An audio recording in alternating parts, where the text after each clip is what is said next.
Today on 5 Minutes of Finance, we're going to continue on with the loan estimate.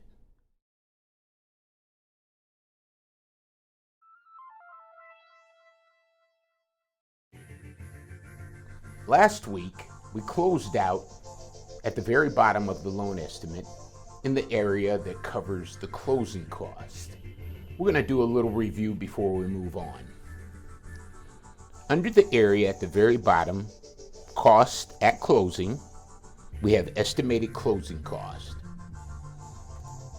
Estimated closing costs are the upfront costs you will be charged to get your loan and transfer ownership of the property. Also, sometimes referred to as settlement cost. Now, here in California, we call it escrow. Some parts of the United States, it's called settlement. Beneath that, we have estimated cash to close. This is the total amount you'll have to pay at closing, in addition to any money you have already paid. Now, what other money? Well, we have inspection fees sometimes, and this is not to be confused with the appraisal inspection. Pest inspection is one of the inspections that we have.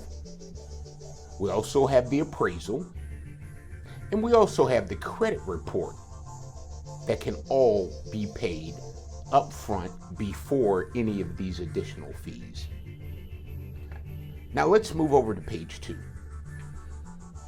Closing cost details.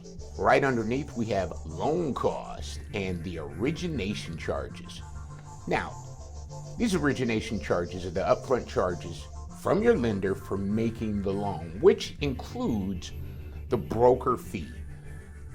In all actuality, I'm attached to the lender in this sense as the originator. The broker is the one that is actually originating the loan. He's the one that knocked on your door or made the phone call or sent the letter out to you. Points is an upfront fee that you would have paid to your lender in exchange for a lower interest rate.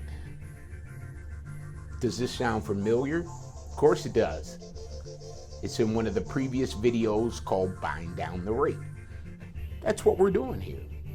So, when we look into our dashboard as loan officers, as loan originators, we see many rates that you can choose from, but it always starts at probably the best rate. When we open up our dashboard, we see many rates that are available to you, and sometimes there is a par rate. The par rate would be zero cost for this particular rate. So, let's just say, for instance, we see that par rate is 3.5. You say, Ron, I want to get a 3.25. Typically, that's going to mean buying down the rate. So if par is 3.5, 3.25 may be $2,000. It could be $500. Depends on the cost at that time. Remember, these prices fluctuate throughout the day, and they are not set by me, the originator. Also remember that if par is at 3.5, you may have the opportunity at 3.625 or 3.75, let's say for instance, to actually get a credit. Underneath, we have the application fee, which may or may not be charged. And underneath that, we have the underwriting fee. Now, we're all familiar with the term underwriting, but let's think about it for a minute. Let's get into it. When you start the loan process, typically, especially if you are shopping for a home, if you're buying a house, the lender, loan officer, loan originator, broker will give you what is called a pre-qual letter.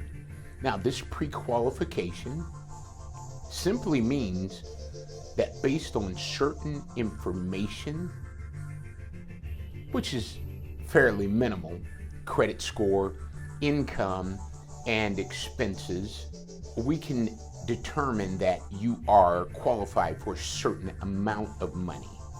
And since we're out of time, we'll have to put a pin in it right here at Underwriting. We'll pick it up next week and finish off page 2.